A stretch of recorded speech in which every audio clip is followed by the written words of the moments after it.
All right, everyone. My name is Dylan.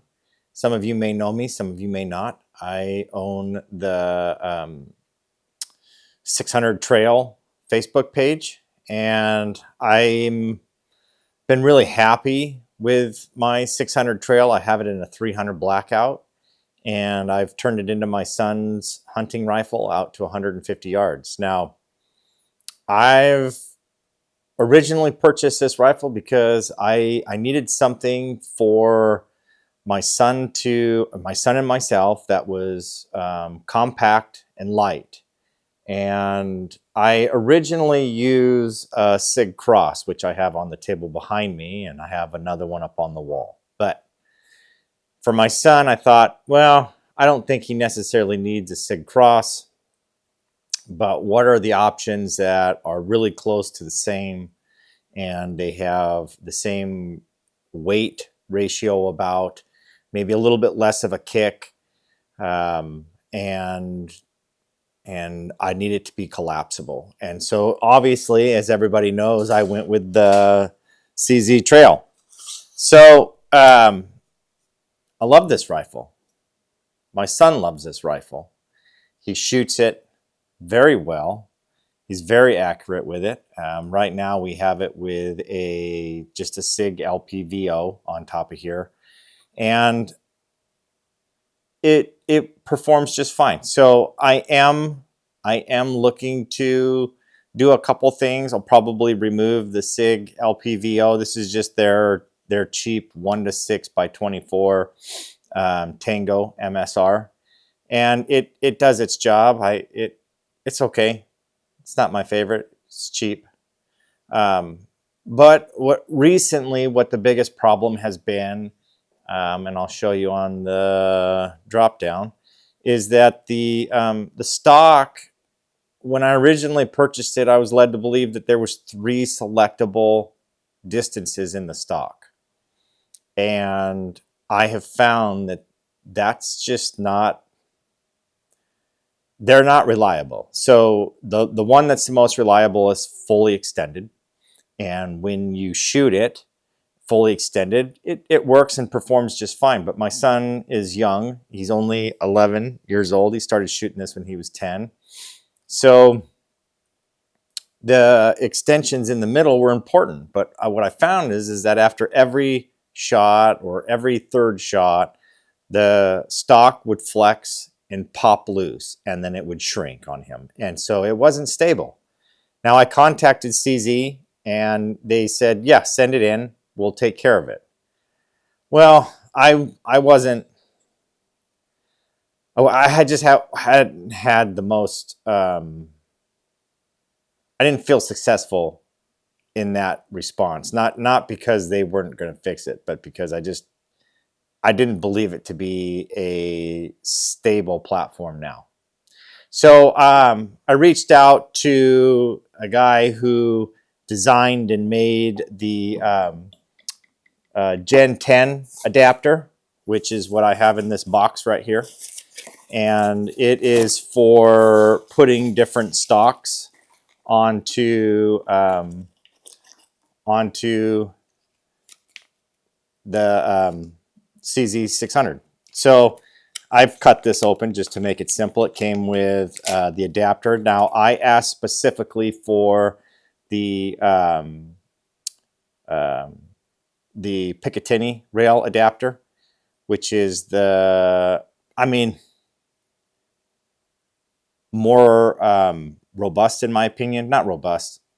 This thing is more versatile. That's the word I'm looking for, versatile. And it allows me to do a lot of different things. And I thought, you know what? Let's give it a shot. So it comes with the adapter here, an Allen wrench, a drill, and 4 screws. Now, my point on this is that they have a very good video on how to disassemble and reassemble this whole thing. So I recommend that you go and look at that video. But as of right now, we are just going to simply do a quick breakdown on this. And their video is the one that you should be using. I'll put a link to it right there. But 4 screws, a drill bit, an Allen wrench, and the Gen 10 adapter. And I believe this is called the 1913 Picatinny rail adapter, 1913 Picatinny rail. And so I've decided to go that route, and I'm just going to put this into right here. Now, it was sent to me.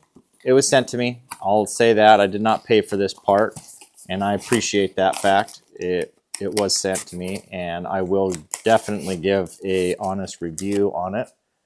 But for right now, I'm going to tell you that I am not.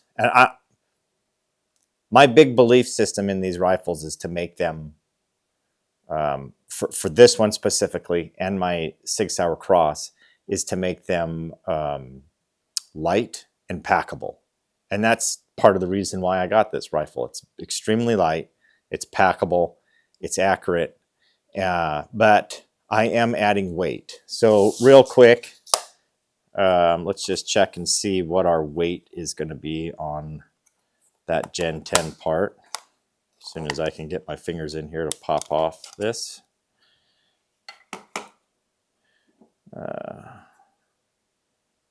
Tar.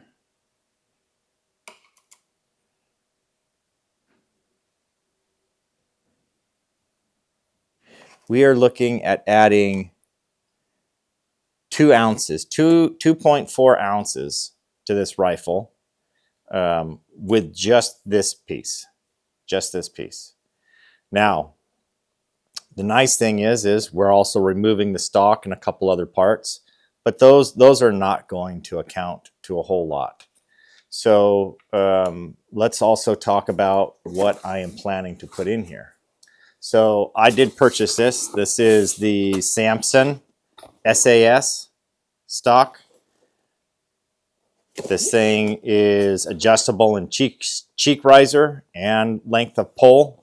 It comes with a 1913 hinge, and I expect this thing to really upgrade this rifle. So first off, in this box, what we've got is the stock itself,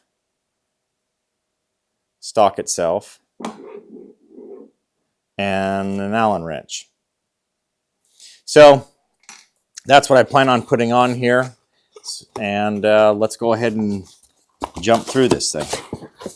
Put this off to the side.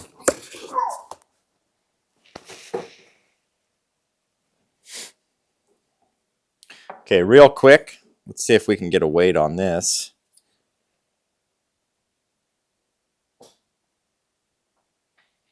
Ounces.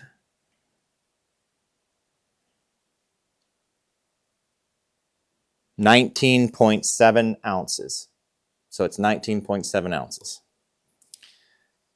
Plus the 2, so basically 20 ounces total we're adding to this rifle. And how much are we subtracting? So I have already gone through and removed the parts necessary and put the stock on here just as a demonstration purpose, just so that I can make this video go a little bit faster. I do a lot of these for my Sig Cross channel. So I'm going to pull that out, and I'm just going to check the weight here.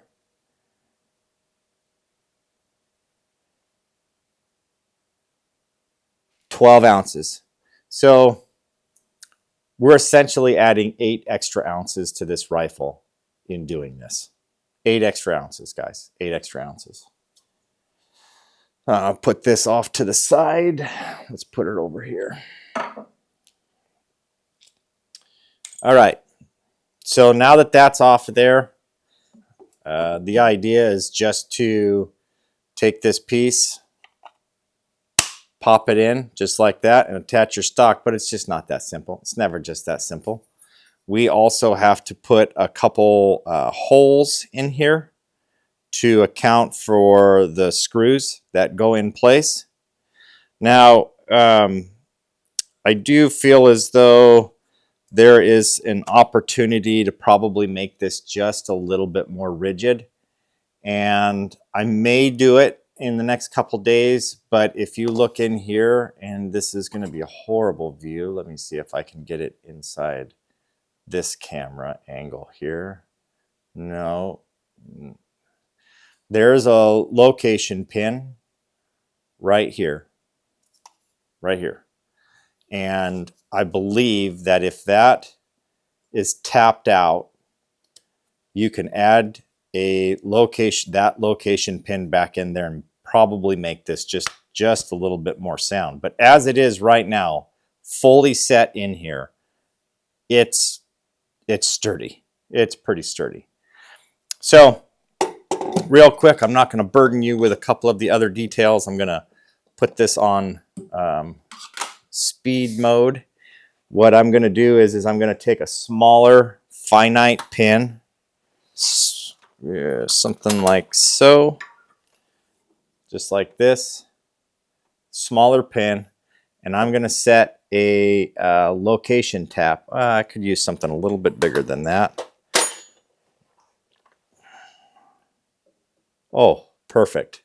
So what I'm going to do is I'm going to use this screwdriver here to set where I have to drill a pinhole. And I don't want to do this blindly. So you can just put the drill bit in there and tap it blindly. My point in doing that, not doing that, is that it will then cause there could be some off centering. So this Phillips right here pretty much fits the inside of that retention pretty good, or that hole pretty good. So I'm just going to put a set hole in there. I'm going to come around to this side. I'm going to do the same thing. Yeah, that screwdriver fits in there very nicely.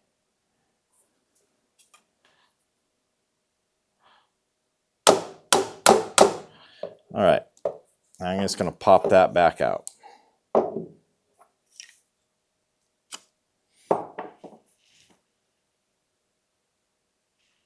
And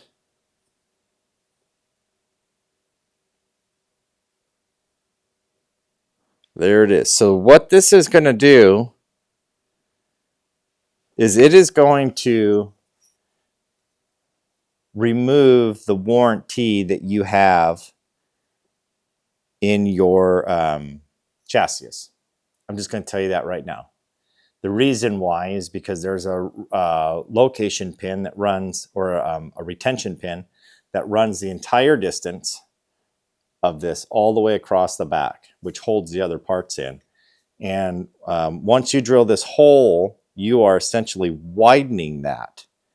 And when you widen that, what happens is now your location pin is going to wiggle in there and wiggle out. So telling you right now, you're going to end up removing the warranty from it by doing this. Either way, it's still a better outcome than what I have. So you're going to take your drill, pause for effect.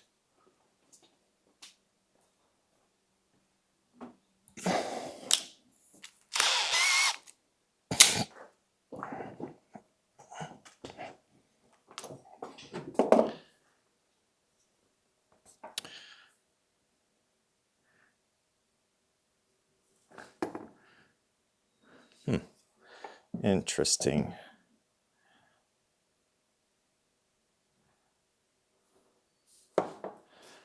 He may have put that in. No, it's still going to widen that hole out. Still going to widen that hole out. But we're going to do it anyways because I believe this is a better job.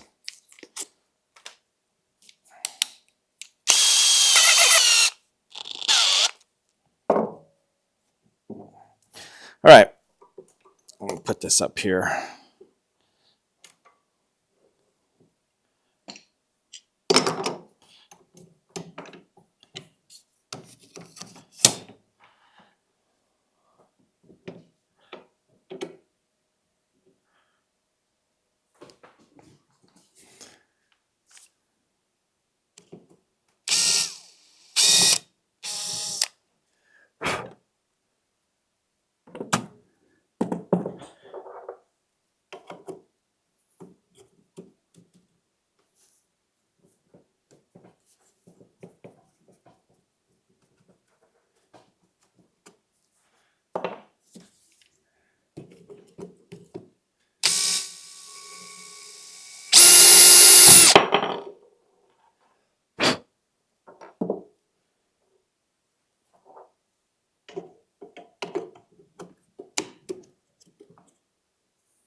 All right, let's go ahead and see if that goes all the way down to the second. Yep, that goes all the way down. So good there.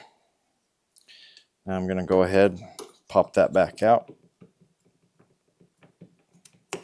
And I'm going to relocate this around to this side.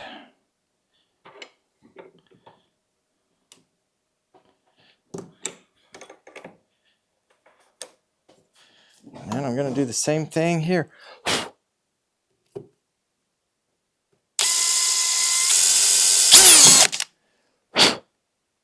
There we go. So let's see if this holds tension, if I got it aligned correctly. Says it's aligned correctly. All right, next step is to take this and get your screws put in. Now he sends 4 in this, and I'm wondering if maybe the 4 screws are just in case you end up losing one somewhere. I haven't asked. Gonna stay away from that for a minute. But as far as I can tell, you only need 2 screws, or 2 of these. Oh, that's perfect fit. We're just going to slightly tighten that down on there.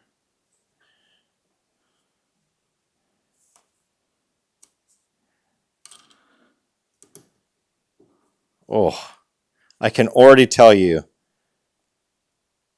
this is a perfect fit. Perfect fit. How can I get that lucky?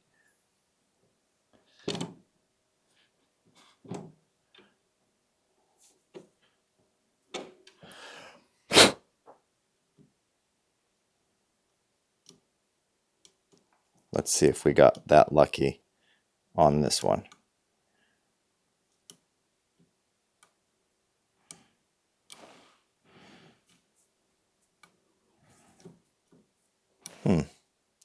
This one's hole is not in the exact same spot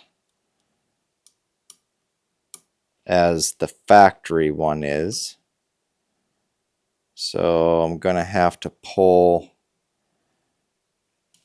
it apart and just basically widen it a little bit.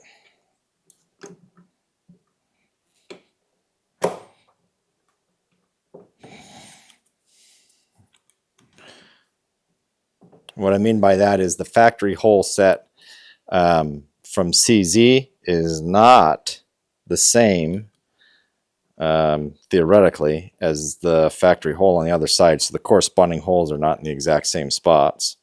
Or it is possible that the manufacturer of the Gen 10 part, his centering could be off by just a hair. But we are just going to widen it just a bit, not a whole lot. And slide that back in. And I'm looking for tightness here. I want to make sure that this is still sitting very flush to the back of the rifle and the action.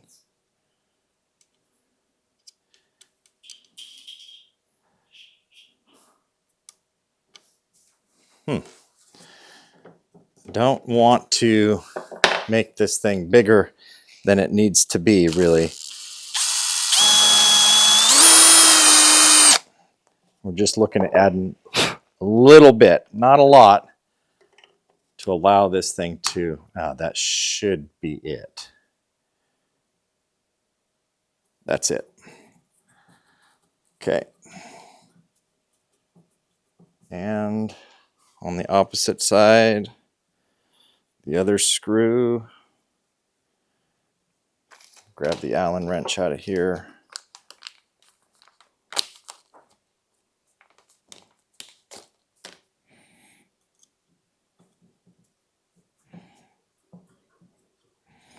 Now, after I just make sure these all set correctly, I see why his angles are tapered and they're not in alignment with the action. or the stock, and that is because there is a taper to the CZ frame, and he's taken the time to make a mold, I'm assuming, or some type of jig. That's perfect. I'll just turn this around. He's made a jig to fit the angles on the side of the stock. And so the screws sit flush. Now, if he would have went through with the same locating pins, that would have stuck out. Now, I probably would have just made a shim that went in for the bolt in there. That way we didn't have to do any type of relocation there. I'd probably advise that later, to make a shim that goes around the bolt, like a 3D printed shim, that this screw can keep that location pin intact, and you don't have to replace that. Now, that's it. So let me turn this off to the side here. And let's take a look at this new stock of mine. So this is that SAS stock from Samson. And I am going to simply just put this on here. I'm going to have it fold to the left. So I'm going to take this, open this up.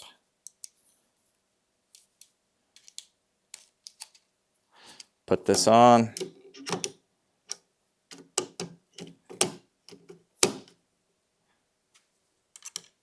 We are not going to make sure that it's set for life. We're just going to get it put on here real quick.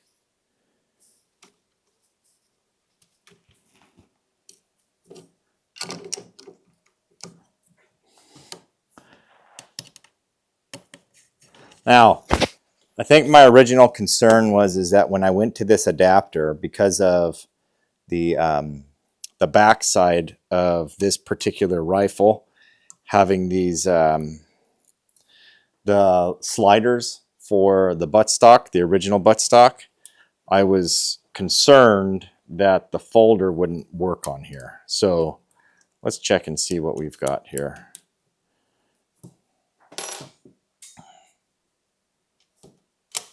Oh, beautiful.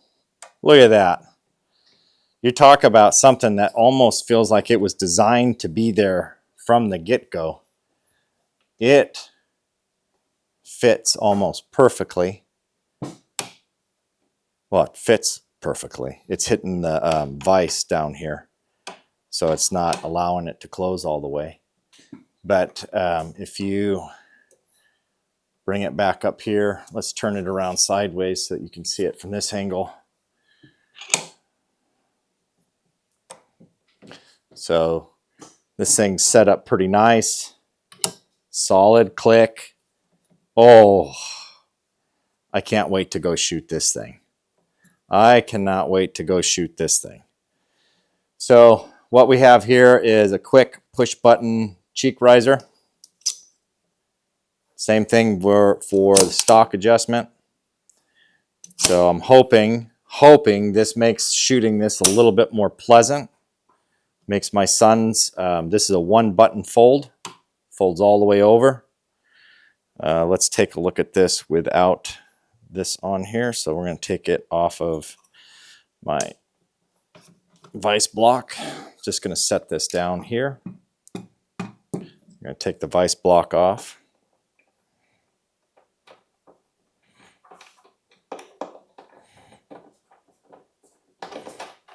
We added 10 ounces, well 8 ounces specifically, everyone. 8 ounces to this rifle. And that is it. So we're going to get this removed, put off to the side.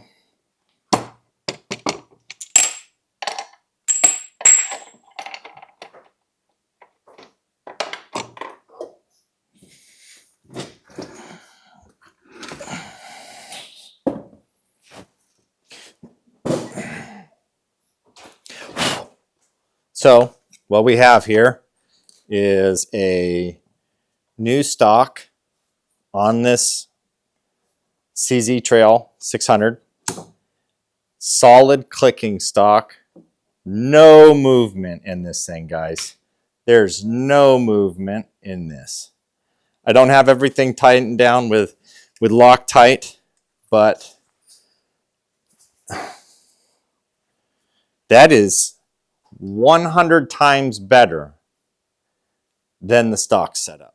And I hate to say that CZ could probably maybe come out with their own refinement to this, or should have maybe just done this from the get-go, because you can add so many different types of stocks to this rifle. If you have something such as this, it's just ridiculous. And geez, the guys who make this Gen 10 adapter, holy smokes, this is just a flat out game changer for myself and my son.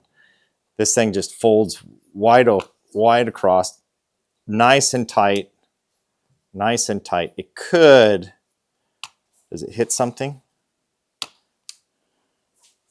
Yep, it hits one of the locator screws right there. Probably see it maybe better from this angle. Hits that locator screw, so it keeps it from folding completely over. But for the most part, it goes all the way over. Now this does not lock. I'm going to say that right now. Does not lock. So keep that in mind. But as far as I'm concerned, this thing's ready for the range. So I'm excited. You hear that click? No movement, guys. No movement. Oh yeah, that is an improvement. That is a massive improvement. Massive improvement. That's it. G10. Great job, man. Great job. Whoever is the actual producer of this product, G10 for the G10 product, amazing. This really saved this rifle for me because it seemed like an amazing rifle, and this just completely made it fabulous. I did not like the stock after having it for a year. The stock has been a problem, but this right here has just changed my entire life when it comes to this rifle. All right, guys, that's it. I hope this serves our group a little better.